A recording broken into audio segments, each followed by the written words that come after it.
Madness isn't just related to basketball. It's all about controlling your finances. A new report suggests inflation is not cooling as quickly as expected.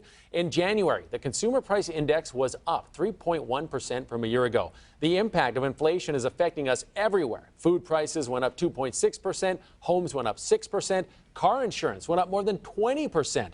So what can we do to try and save a couple of bucks? Well, this morning we're joined by Vice President of Cornerstone Community Financial Credit Union, Steve Flores. Thanks a lot for coming in this morning. Excited to be here. Well, we mentioned March Madness, so you brought in the props. I like this. We each got a basketball here because the madness is crazy and it's about to start. But when it comes to spending, I mean, it's always madness. Now, tell us about budgeting. It's probably the best way to go about learning where all your money goes. Talk to people about how they can do it. Yeah, so talking about March Madness, having a game plan is super important.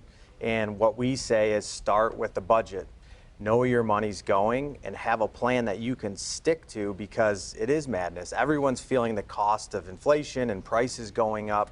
You got to have a game plan. Okay, so, we've heard that word budget before. It's no secret, but a lot of people still don't do it. So if somebody wants to start a budget, what do you suggest to them? Like just sit down and lay out all their finances? I do, and there's a lot of good apps that are out there too. Start with just figuring out where's your money going. Where are you spending it? Is it on Netflix and subscriptions? How much are you dining out?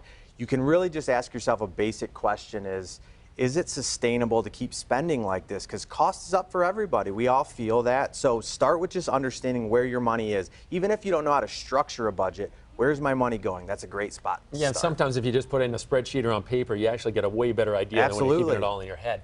Now, talk about some common mistakes that you see a lot. What are some common mistakes that a lot of people make? A lot of people aren't adjusting to the spending that they're making. So again, some practical items, your subscriptions. Some people, there are apps now out there that'll unsubscribe you. They don't realize I have all these streaming services out there. Or some very basic ones are people are making adjustments and saying, even when I go to the grocery store, do I have to buy all the name brand, top-notch products? Or can I make some adjustments there? So those are real practical ones that you can put into play. And now, I'm a little obsessive when it comes to checking my credit card statement online. I pretty much check every day just because I like to see what's on there. Absolutely. Talk about some of the things that, we get bundled in. Like, you sign up for a new phone, you get like streaming services for free for a few months, and then afterwards they start charging you. And sometimes you don't realize this. Absolutely. So how do people stay on top of that? Check your statements, like you said, even if it's your credit card, your debit card. Again, going back to know where you're spending. Take a look at those things. A real common one we've seen with people is, you would get the discount for bundling your cable, your phone, your internet. A lot of people are cutting cables, some basic stuff like that. That's been happening for years, but those are good ones that you can look at. I think that's great advice.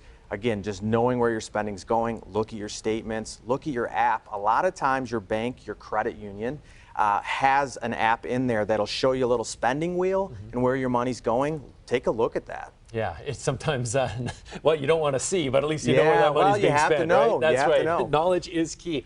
So talk about the kind of difficulty people are having right now and the best way to go about saving and spending, because you want to save a little as well, but expenses are so high right now. How do you go about doing that? You got to start with that budget for one, and then you got to pick spots where you can put money aside.